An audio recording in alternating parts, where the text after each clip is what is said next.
Folks, if we could start, I'd like to think about getting back on the challenges they presented this afternoon. In appreciation for the many good things of this day, I would like to specifically thank our conference sponsors, and I want to go to that list.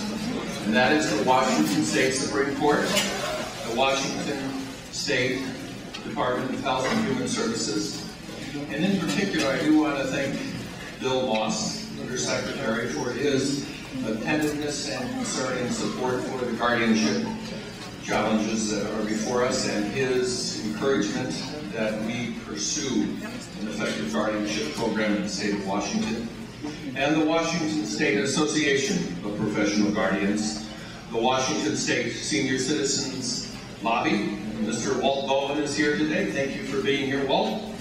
And the Washington Association of Area Agencies on Aging. Kathy Knight is here. And Dennis Mahar, who is our great leader in that realm, is here as well. Thank you for being here. And Tom and Helen Goldsmith, their memorial grant. Gary Beagle, Beagleberg and Associates, the National Guardianship Network, and the State Justice Institute, and the Albert and Elaine Bouchard Foundation Center on Law and Aging. These folks have made a significant commitment and offered the support so this could take place, and we are thankful for it. We are going to hear again from Mary Joy about the challenges of financing our efforts and some of the costs and the benefits thereof. I'm going to take a moment of personal privilege, and I want to thank the Aging and Adult Care of Central Washington, and Bruce Buckles, Ken, and just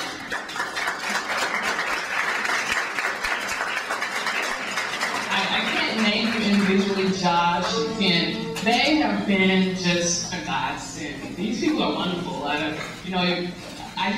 This could not have happened without their involvement and support. And so I just really want to say thank God for them. And so please give them a round of applause.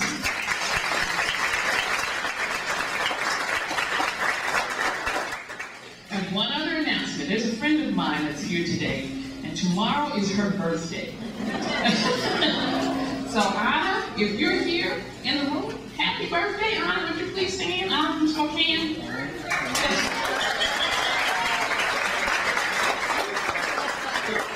That was it. Thank you very much.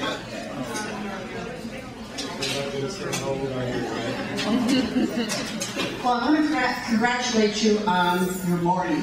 I think I went into almost every group and sort of sat down and listened to you brainstorm and come up with ideas and come up with original thoughts, things I've never heard of, and also for your energy. I wanted to say, as you go into the afternoon groups, that to remember that you're brainstorming. And when you come up with a good idea, not to think about how much money it might cost. Don't think of that. Don't think of the money. That will come later. What we're looking for in Wings is ideas. We're not looking for political doability. We're not looking for how much it costs. We're looking what is needed. What would be beneficial? What do you think the guardianship system needs? So as you go into your afternoon, please keep in that mind that you don't need to think about money, and if you start thinking about money, stop yourself and stop your co-group members, your co-stakeholders, because we want the ideas. The money part of it, that's a second step, but the first step is get your ideas out. Thank you.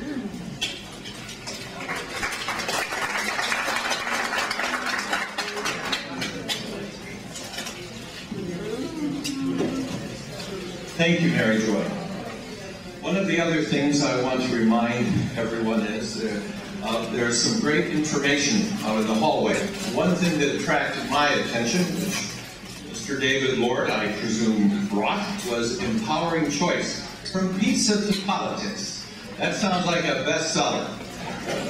The other The other group, which I had not heard of before, which is a very powerful and important group in our state, is the Washington State Department of Financial Institutions. It was an eye-opener to hear about that. So please take the opportunity to get information in between the breakout sessions, which now we're going to have some volunteers come forth and move forward with the next section. So if you could come forth, please.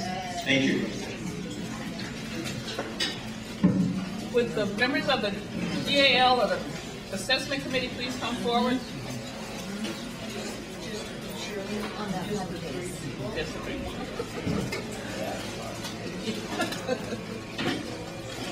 It got our minds really working again.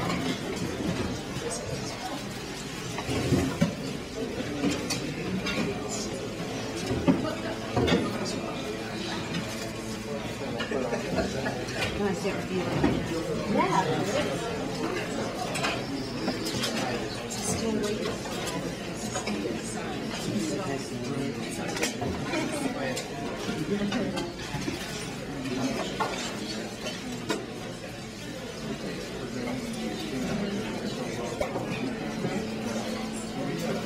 Good afternoon.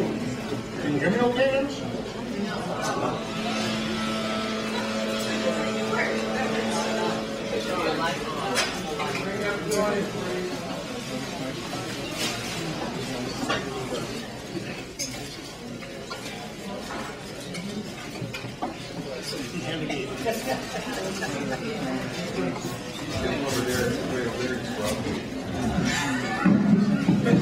Test. Test, test.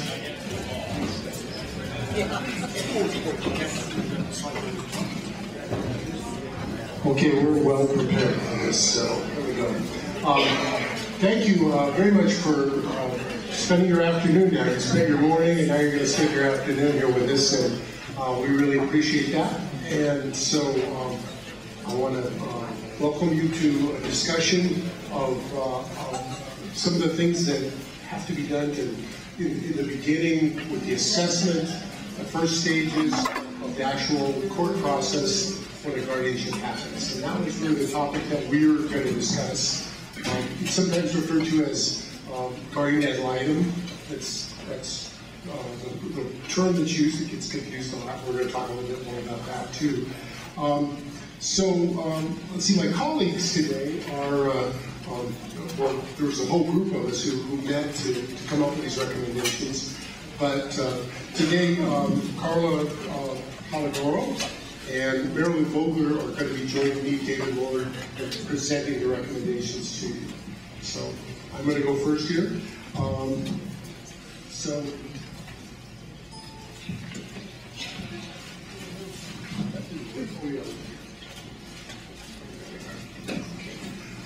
So the agenda today is, first of all, to talk a little bit about our purpose as a committee, and that was to, as I think I've already mentioned, to talk about that first stage, that beginning stage when the assessment happens on the guardianship. Then to come up with some recommendations, and you'll be hearing those shortly. And then at the end, if we have some time, and I think we probably will, we'll have some discussion and some questions and some comments from you guys.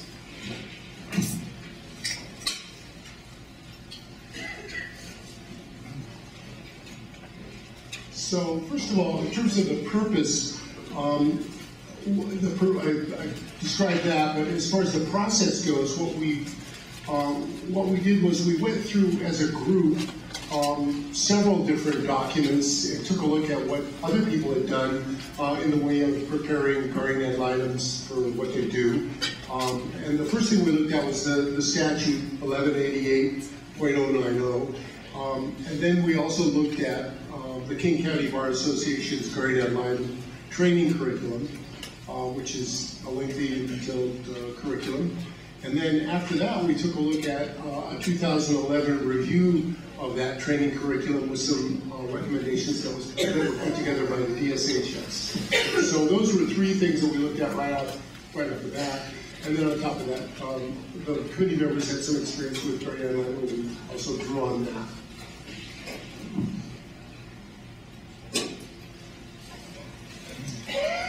there were 8 members of the committee, and you can see that they're listed here. I've already mentioned Carla and Marilyn. In addition, Patricia Hunter from Care Ombudsman, Tom Goldsmith, who identifies as a family member.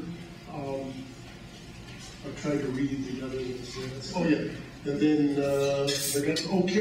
Karen Nail, a family advisor, and Micheline Mannion, a family advisor. So these members all worked with us, and we had 4 detailed discussions, 4 different meetings before we came up with the recommendations.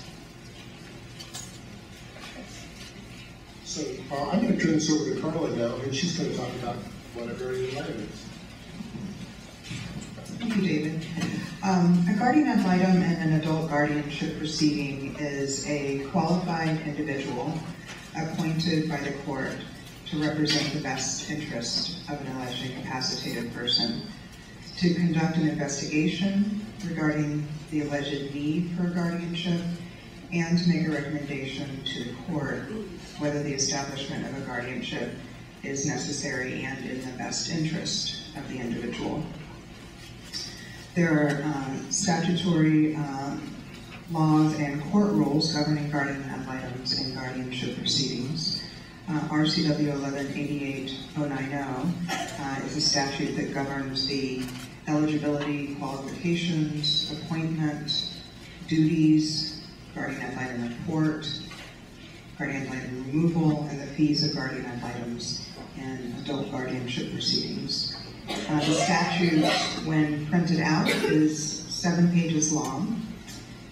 There are also court rules, specifically governing guardian ad litems. The Washington Superior Court guardian ad litem rules apply to or govern all guardian ad litems in Washington. So that includes guardian ad litems appointed in adult guardianship proceedings and also in other proceedings such as family law and dependency proceedings. There are 7 Washington State Superior Court guardian ad litem rules. The titles of the rules include responsibilities, authority, appointments of guardian ad litems, and grievance procedures. And the Washington State rules were adopted in 2001. In addition, each county may have expanded or supplemental rules, and each county is required to have a local rule regarding guardian ad litem registry maintained by that county's superior court. Regarding appointment of guardian ad litems, appointment is also governed by statute and local rule. As I mentioned, there is a guardian ad litem rule that requires appointments in each county to be led and governed by the Superior Court in that county. And I just also wanted to make a note that guardian ad litems in guardianship proceedings are also frequently appointed post-establishment for a variety of circumstances, including a petition to modify a guardianship or to investigate a concern or issue of the court, the guardian, or an interested person. The role of the guardian ad litem is to act as an officer of the court, to represent the best interest of the alleged or adjudicated incapacitated person. This best interest may be inconsistent with the express wishes of the individual. The guardian ad litem has a role to investigate the allegation of need for guardianship, to report to the court and the parties regarding the investigation, and to make a recommendation regarding the need for guardianship, the scope of the guardianship, if recommended, and the suitability of the nominated guardian. The duties of the guardian ad litem are set forth by statute and court rule. The guardian ad litem rule regarding the duties of a guardian ad litem lists 17 responsibilities. These include maintaining independence and fairness, avoiding conflicts of interest, informing individuals about the role of the guardian ad litem in the case, to limit the actions to those duties ordered by the court and to maintain professional conduct. So our group came up with recommendations, 7, and these are recommendations that came out of our committee's work. There is not necessarily agreement among all committee members regarding the recommendations. Rather, we wanted to present all of the recommendations that came forth in our group. The first recommendation is that a more informative name be selected and to replace guardian ad litem. The second recommendation is to establish additional minimum qualifications for guardian ad litem. Third, to clarify conflict of interest issues with guardian ad litem. Fourth, to credential guardians ad litem. 5, revise the registry and selection process. 6, improve training. And 7, revise the investigative process.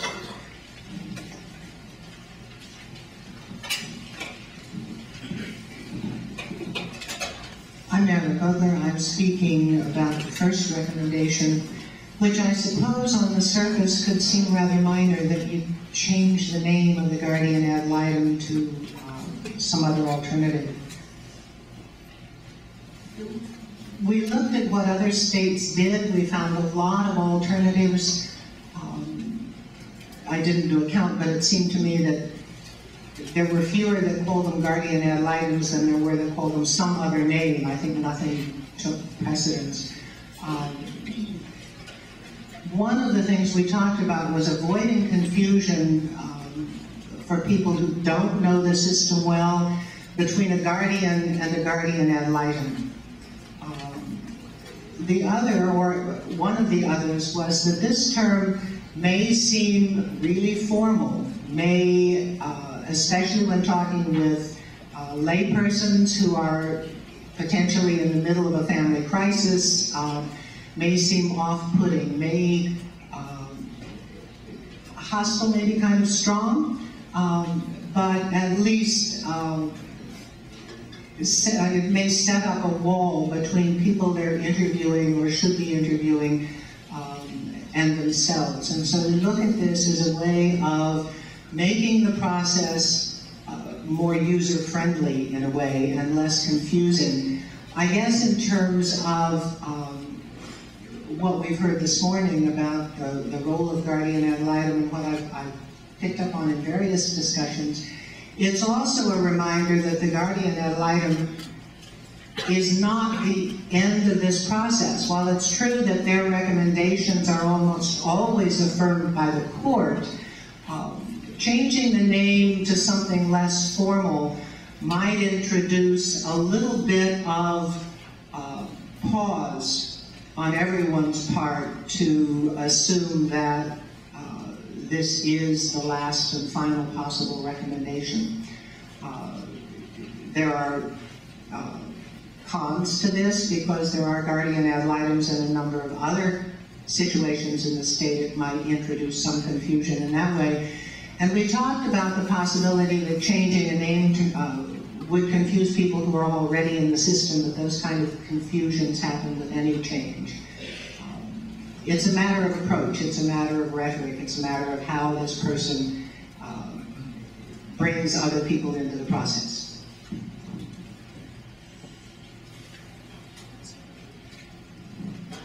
The second recommendation that our group came up with was to establish additional minimum qualifications for guardian ad litem. Currently, the qualifications are that the guardian ad litem has completed the mandatory guardian ad litem training, that the guardian ad litem has applied for, been accepted to, and is currently on a county registry, that the guardian ad litem be free of influence of anyone interested in the results of the proceedings, and fourth, that the guardian ad litem have the requisite knowledge, training, and expertise to perform the duties. So those are the qualifications set forth in the statute. Our group came up with the recommendation that guardians ad litem should be required to have a bachelor's degree in any discipline, We believe that a bachelor's degree would equip an individual with the foundation to perform the job effectively, particularly with regard to communication and writing skills, and also reasoning, and also with the ability to effectively and efficiently engage in and navigate legal proceedings and follow court and statutory rules.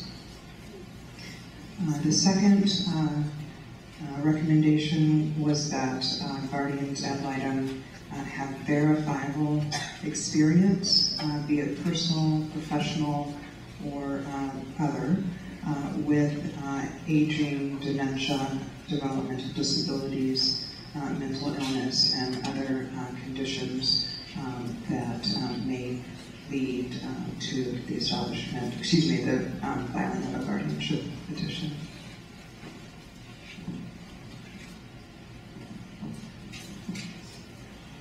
The next recommendation I wanted to talk about was clarifying conflict of interest. And this isn't actually a recommendation.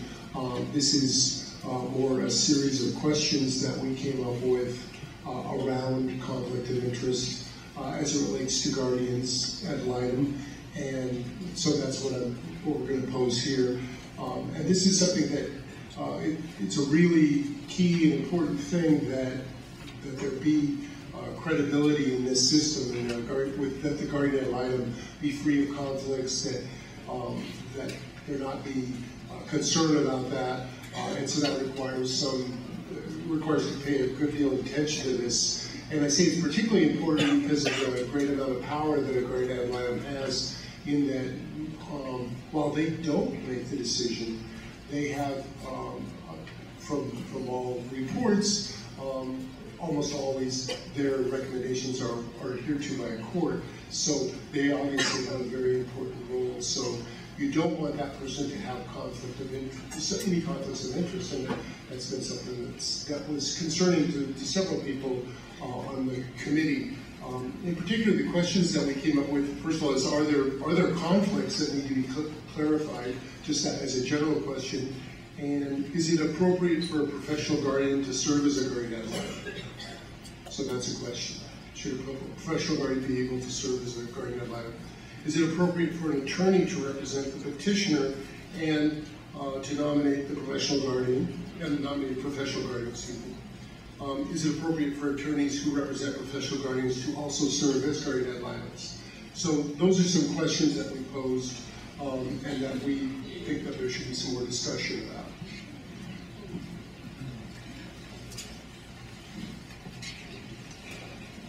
The fourth recommendation has to do with improving credentials of guardian ad litems.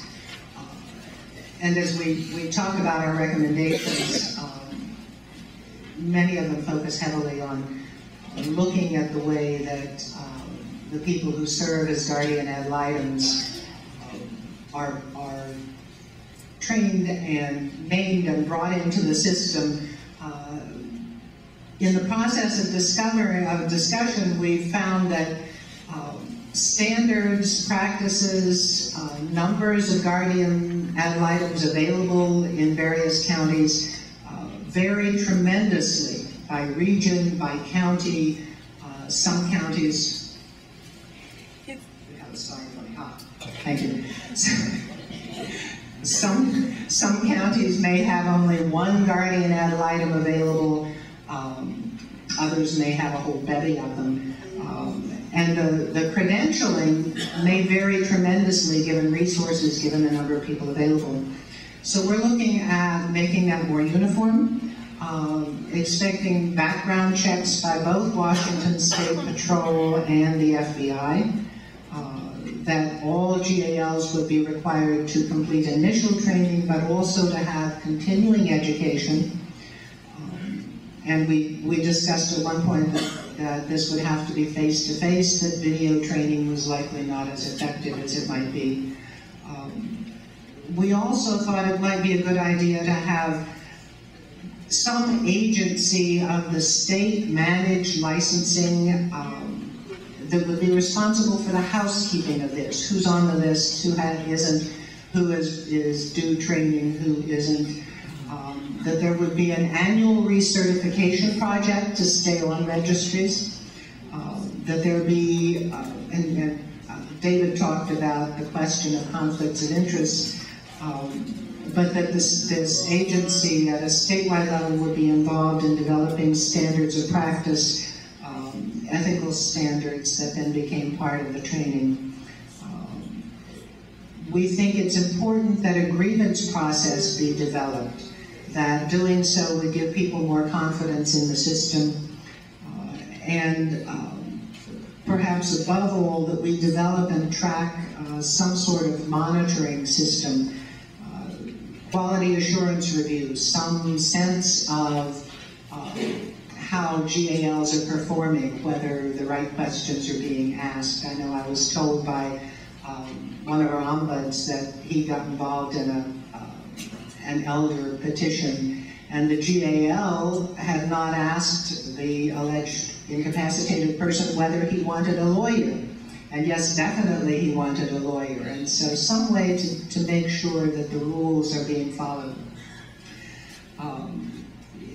Because, and I'll be talking later about additions to training that we're recommending, because we are recommending different training, the current GALs would not be recertified, would not be relisted on the registries unless they go through the new training. We decided grandfathering in was probably not adequate in this situation.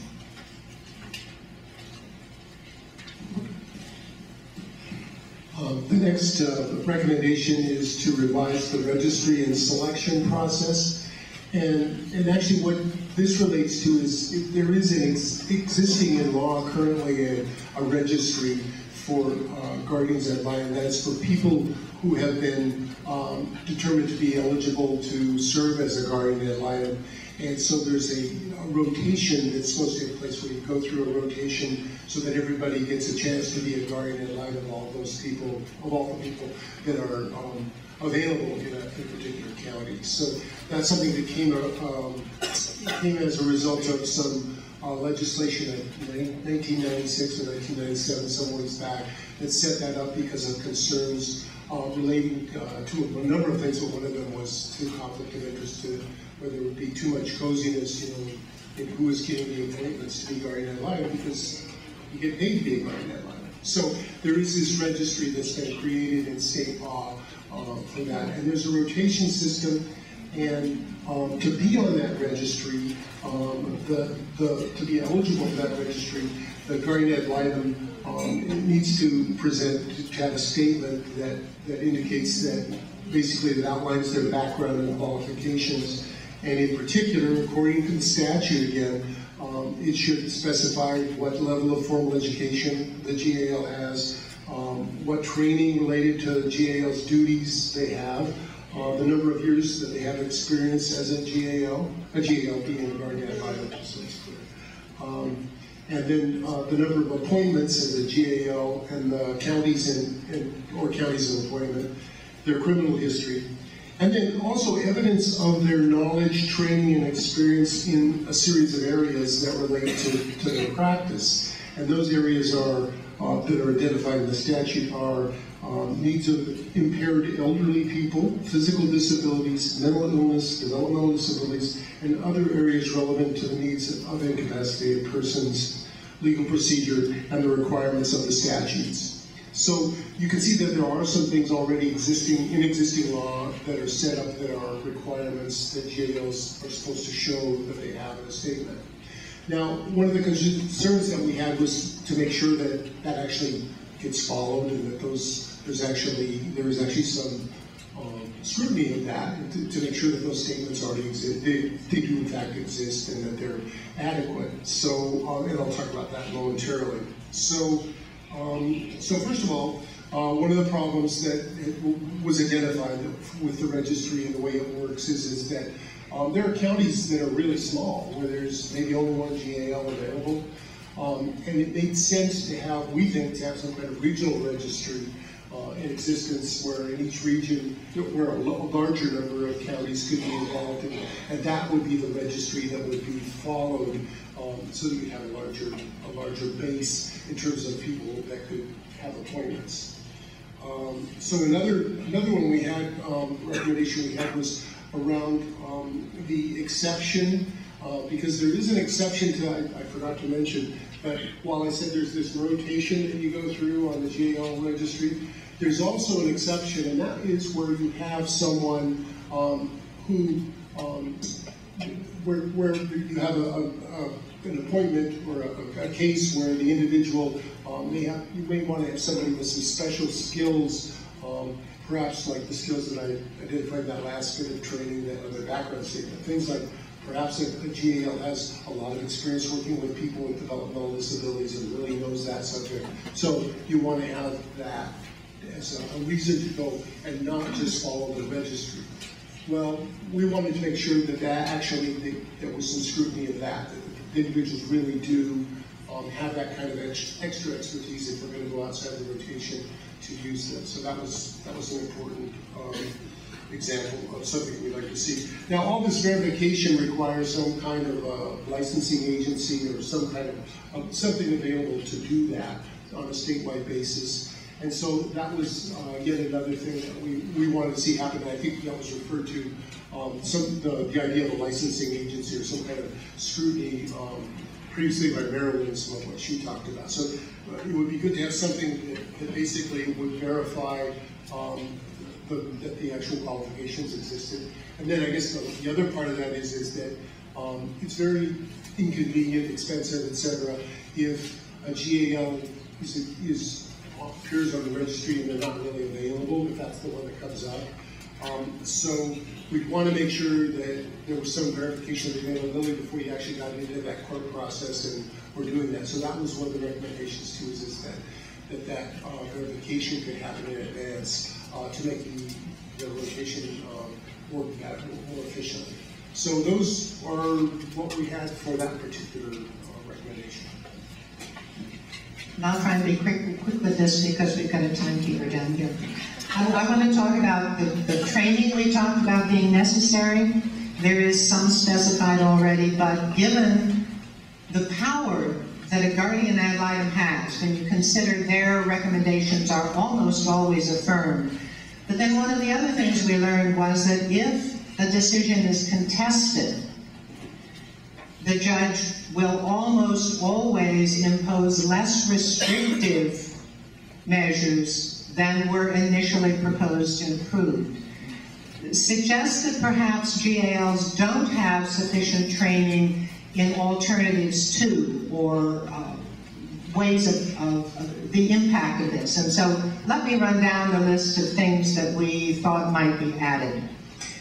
The impact, particularly with regard to the loss of rights of placing someone under guardianship. Supported decision-making, which has been talked about over and over and over this morning, specific, but also other alternatives to guardianship. Aging, dementia, Alzheimer's, and how that is manifested, people go in and out of it, developmental disabilities, mental illnesses, some knowledge of functional assessment aside from simply clinical assessment. How do people make their way in the world? Investigation techniques and resources. Family dynamics, including non-traditional family structures. We hear a lot about how families are changing. What does this mean when you've got blended families and multi-generational families and LGBT families and all of these other people who don't look like the 1950s nuclear family did? Abuse, neglect, and exploitation. How do you recognize those, and how do you differentiate from less severe conditions? Techniques of advocacy, cultural competency. It was good to see that the Veterans Association is now participating, because when you think about the veterans population and the cultural experiences that population brings to possible needs for guardianship, it changes the perspective dramatically but also, again, LGBT families that may have a family of choice that is really their family over and above blood relations. Other emerging populations as we become aware of them. And then finally, some way to look at report writing so that those reports are more consistent. And the suggestion was we provide GALs in training with examples of very good reports so they know what's expected and what will be useful. Again, we decided video training probably was not a good alternative. We really wanted face-to-face. Thanks. So our last recommendation is refine the investigative process. This slide is sort of a catch-all, and really there were many other pieces that we could have put in here. The first is to look at the notice to the person believed to need support. So currently the petition, order appointing guardian ad litem, the notice of the hearing, and the notice of rights, which may be lost within the guardianship proceeding, all of those must be personally served on the alleged incapacitated person prior to the guardian ad litem meeting with the individual. However, at the guardian ad litem's first meeting with the alleged incapacitated person, the guardian ad litem has the statutory duty to review and explain the pleadings, and including the rights that the individual may lose and the rights within the guardianship.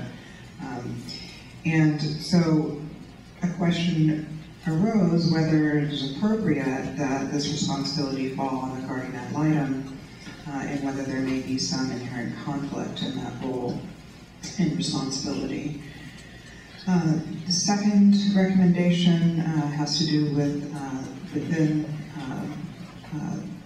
the guardianship proceeding, the guardian ad litem's notice and involvement with appropriate individuals.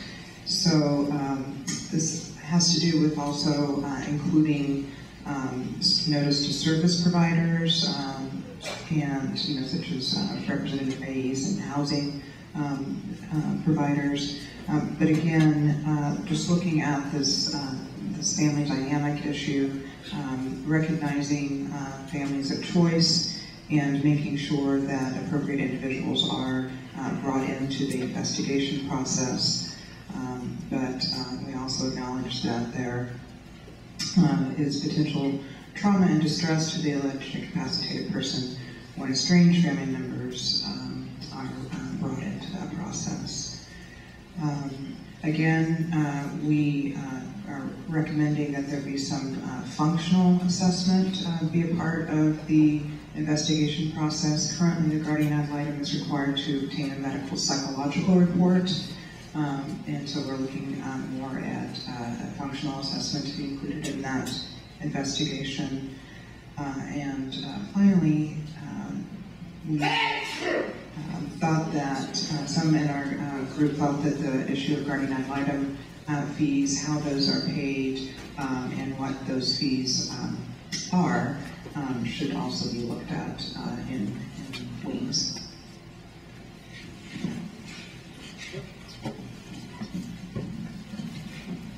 We're done. Question? To save time, I'll just try to speak real loud. The first section talked about new requirements. You need the microphone. Thank you. The first section talked about new requirements. As a facilitator, I'd like a clarification about whether or not there would be new requirements for new guardians ad litem coming onto the registry that would require them, or whether those new requirements if adopted would then have to be met by existing guardians. And number two, you mentioned a BA, bachelor's degree, and specific verifiable experience. Specific verifiable experience. Are those in either or would that be BA and or BA or? Or and. So, okay. And then as far as the first, I thought it was the recommendation was grant. There wasn't any grant. Yeah, it was. That was for training, not requirements. Okay, for requirements. I don't know if we addressed that. Okay. Since I have the microphone, I'll ask my question. in 1999, the statute was amended, the one you referred to, 090, to say that the guardian ad litem may move the court to compel mediation of any issues. It strikes me that if appropriately used, the guardian ad litem could move for mediation and parties could agree to, let's allow mom or dad or whoever to sign a durable power of attorney, and we'll respect that and we won't go through a judicial supervised guardianship. Is that process being taught, or should it be taught, to GALs utilizing the mediation process more frequently? I don't know if it's taught, Dave. I wish you'd been on our committee, Dan. I'm writing it down on the. I don't think it's taught to a good amount, but I also think from our morning session that that's an issue that's coming out more, is this conflict resolution and mediation, alternative dispute resolution.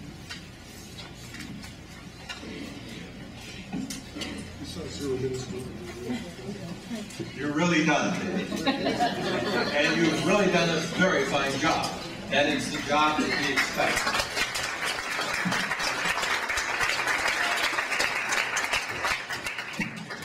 We're talking about our sacred rights. And that is something that is critical to our notion in this country, is the individual's rights. And I'm thankful we have the careful consideration that has been presented today in light of when those rights are affected. But at this time, we would like everyone to join your facilitator in your assigned breakout room.